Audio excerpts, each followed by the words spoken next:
চুমা দিতেছে আমার অফিস কিনে হাতে, আমার কাছে ভিডিও আছে। ওটা যদি উনি সিনিয়র না তো থাপড়াইতাম যে একেবারে। যা বলেছে তা উত্তেজনা তৈরি করার জন্য বলেছে। ওই যে একটা মেয়ে বলেছি, এটা উদ্দেশ্য প্রণোদিত ছিল না। কুকুরের কাজ কুকুর করেছে, কামড় দিয়েছে পায়। সাম্প্রতিক সময়ে সোশ্যাল মিডিয়ায় ভেসে বেড়ানো জয়ের কড়া মন্তব্যে সুগার ফ্রি জবাব দিলেন নায়িকা মিষ্টি জান্নাত। চুমা দিতেছে আমার অফিস কিনে হাতে, আমার কাছে ভিডিও আছে। সাম্প্রতিক সময়ে শাহরিয়ার নাজিম জয়ের দেয়া এক সাক্ষাৎকারে শাকিব খানের বিয়ে প্রসঙ্গে তাকে প্রশ্ন করলে উত্তরে জয় অপু বুবলিকে পরামর্শ দিলেও একটু তিক্ততার সুরে কথা বলেছিলেন নায়িকা মিষ্টি জান্নাতকে নিয়ে। এখানে আমি একটা মেয়েকে দেখলাম, মিষ্টি জান্নাত ডাক্তার, ওকে প্রশ্ন করতেছে আপনার সাথে নাকি শাকিবের বিয়া। ও আবার একটু না, এটা তো বলা যাবে না, এটা গুঞ্জনই থাকুক। উত্তর দিচ্ছে এমন ভাবে যে হ্যাঁ মনে হয় সত্যি ঘটনাটা এখনই বলবে না। আরে বেটা তুই বলে দে, তোর সাথে কেন শাকিবের বিয়ে হবে? তবে জয়ের এই তীক্ষ্ণ মন্তব্য সিডর আইলার মতো আঘাত হেনেছে মিষ্টি জান্নাতের বুকে।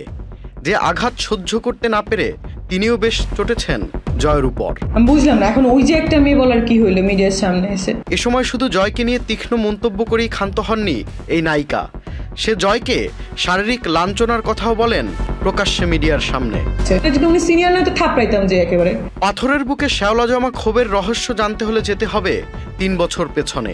300 সেকেন্ডে জয়ের প্রশ্ন হতবিহ্বল করে দিয়েছিল মিষ্টি জান্নাতকে। কি জয়ের উপর জমানো ক্ষোভ অনেক পুরনো, সেটাই কি প্রকাশ করলেন এখন? মিষ্টি জান্নাত, আপনি চলচ্চিত্র করেছেন 11টি, এর ভিতরে 2-1টির নাম একটু দ্রুত বলতে পারেন?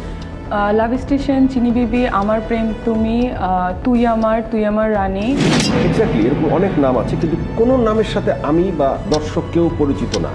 এত চলচ্চিত্র প্রধান নায়িকা আপনি, হ্যাঁ, কেউ আপনাকে চিনে না, আপনি প্রধান নায়িকা, কিভাবে সম্ভব? আপনি এত পয়সা কোথায় পেলেন? আমার আছে, আমার ফ্যামিলির আছে, আমার কাজিনরা যারা আছে। দেখেছি আপনার ফ্যামিলির সিনেমা প্রডিউস করার মতো পয়সা নেই। আবার সেটা যদি রাগ কিংবা ক্ষোভ থাকে, তাহলে গত 3 মাস আগে কেন আবার জয়ের শোতে আসলেন মিষ্টি জান্নাত? রাত 4টার সময় ফোন দাও কেন? আপনাকে দিছিলাম? আমাকে দিচ্ছ এবং আমার প্রডিউসারকে কালকে রাত 1টায় দিচ্ছ। রাতেই তো ভালো, আমি তো ফ্রি হই প্রতিদিন 1টা-1:30টায় ক্লিনিক থেকে যেয়ে। তারপর রাতে আর ঘুমাও না?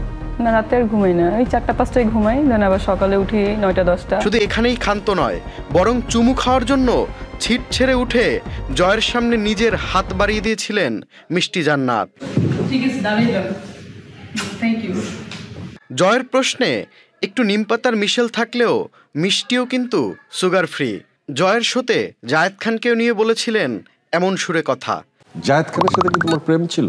না, ওর সঙ্গে তুমি এত ক্লোজ না, ও আমার হচ্ছে মিডিয়া রিলেটেড একজন। সবচেয়ে ক্লোজ নায়ক কে তোমার?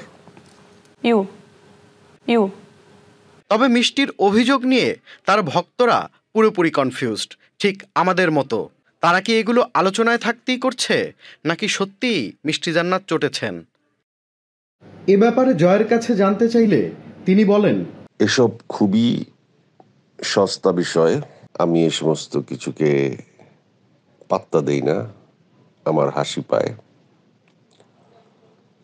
কারণ কেউ যদি অ্যাটেনশন তৈরি করতে চায় নিজের দিকে, তখন সে অসংলগ্ন এবং উল্টাপাল্টা কথা বলে। আর এটা খুবই সহজ, কোনো বিখ্যাত ব্যক্তিকে নিয়ে উল্টাপাল্টা কথা বললে তার দ্রুত প্রচার এবং প্রসার হয়। আমি এই বিষয়টাকে একদমই পাত্তা দিচ্ছি না। আমার ভেতরে কোনো প্রকার উত্তেজনা কাজ করছে না। এই সমস্ত কথাবার্তা একেবারেই সস্তা, যা আমার গ্রহণযোগ্যতা এবং অবস্থানের সাথে যায় না যে আমি যে কেউ একটা কথা বললে তার একটা প্রতিবাদ দেব বা উত্তর দেব। তবে আমি মনে করি সিনিয়র শিল্পীদেরকে নিয়ে কেউ যদি কোনো বক্তব্য দেয় এবং সেখানে অনেক সিনিয়র শিল্পীদের কথা উল্লেখ করে, তাহলে এটা সবাইকেই আঘাত করা হয়, কিন্তু একজন শিল্পী যখন সিনিয়র হয় এবং গুরুত্বপূর্ণ হয়, তখন এই সমস্ত ছোটখাটো আঘাতে তাদের গায়েই লাগে না। ওই পর্যায়ে না পৌঁছালে এর গুরুত্ব এবং এর মর্যাদা উপলব্ধি করা যায় না। আমি মনে করি যা কিছু হচ্ছে এটা একটা সাময়িক উত্তেজনা, আর ফেসবুক উত্তেজনা ছাড়া চলতে পারে না। আমরা নিজেরা উত্তেজনা তৈরি করি। সে যা বলেছে তা উত্তেজনা তৈরি করার জন্য বলেছে, আর তার নাম আমি নেই। ওই যে একটা মেয়ে বলেছি, এটা উদ্দেশ্য প্রণোদিত ছিল না। কারণ কথা বলতে গেলে অনেক সময় স্পন্টিনিয়াসলি অনেকেরই কথা কোথাও না কোথাও আটকে যায়, হয়তো হঠাৎ করে একটা চেনা নাম মনে আসে না। এটা বড় কোনো ভুল না। যাক, যেহেতু ওই যে একটা মেয়ে বলাতে তার মনে দুঃখ লেগেছে এবং সেই দুঃখ থেকে সে নিজের টেম্পার লুজ করে বক্তব্য দিয়েছে, দিন শেষে সে বুঝবে তার টেম্পার লুজ করাটা ঠিক হয় নাই, কিংবা সে উদ্দেশ্য প্রণোদিতভাবেই আলোচনায় আসার জন্য এই কাজটি করেছে। এটা তার ব্যক্তিগত ইচ্ছা। মোবাইলের এই যুগে তার এই ইচ্ছাকে আমাদের বরণ করে নেওয়া ছাড়া আর উপায় কি আছে? আরো অনেক বিষয় আছে যা চলমান।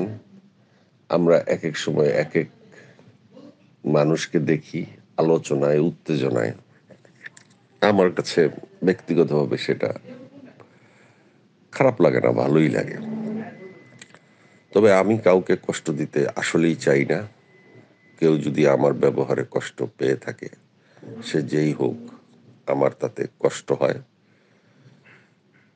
কাজের প্রয়োজনে বিভিন্ন রকম প্রশ্ন করি, বিভিন্ন রকম প্রশ্নে মানুষ অনেক সময় বিব্রত হয়, দর্শকও বিব্রত হয়। কিন্তু একটি কথা আমি স্পষ্টভাবে বলতে চাই, আমি যে ইন্টারভিউগুলো নেই তার 99% ইন্টারভিউ হচ্ছে রেকর্ড করার পর তা এডিট হয়, এডিটের পর সেটি প্রচার হয়। এই অনুষ্ঠানগুলিরও পরিচালক আছে এবং তার চেয়েও বড় কর্তৃপক্ষ আছে। কারো কোনো অভিযোগ থাকলে আমরা সেই পর্বগুলো সংশোধন করে দেই কিংবা প্রচার দেই না। অজস্র উদাহরণ আছে, আবার দু একটি ব্যতিক্রম দুর্ঘটনাও আছে। তো আমি মনে করি অনুষ্ঠানে অংশগ্রহণ করার পর একজন শিল্পী যথেষ্ট সময় পায় প্রতিবাদ জানানোর জন্য, অনুষ্ঠানটি প্রচার না করবার অনুরোধ করবার জন্য। সেটি না করে অনুষ্ঠান প্রচারের দীর্ঘ সময় পরে সেই অনুষ্ঠান নিয়ে কথা বলা মানে নিজেকে আলোচনায় আনা। নিজেকে আলোচনা আনার এই প্র্যাকটিসটা বর্তমান যুগের একটি চলমান প্র্যাকটিস। এটা একটা ট্রেন্ড। আমি তো ট্রেন্ডের বাইরে বা বিরুদ্ধে কিছুই বলতে চাই না। তবে আমি মনে করি শুভবুদ্ধির উদয় হোক, উত্তেজনা কিংবা অভিমান কিংবা অহংকার সবকিছুই ব্যক্তিটির ক্ষতির কারণ হয়ে দাঁড়ায়। আমি বলবো এটি এমন কোনো বিষয় না যা আমাকে বক্তব্য দিয়ে সংশোধন করতে হবে। কারো কোনো অভিযোগ থাকলে সেই অভিযোগের আইনগত প্রক্রিয়ায় যাওয়াই উচিত এবং ভদ্রচিতভাবেই তার বিচার হওয়া উচিত। একজনকে যা খুশি তা গালাগালি করলে আরেকজনও গালাগালি যদি আমি করি, তাহলে তো হয়ে যায় ব্যাপারটা এমন, কুকুরের কাজ কুকুর করেছে, কামড় দিয়েছে পায়, তাই বলে কি কুকুরকে কামড়ানো মানুষের শোভা পায়? Tanvir Limon, channel I.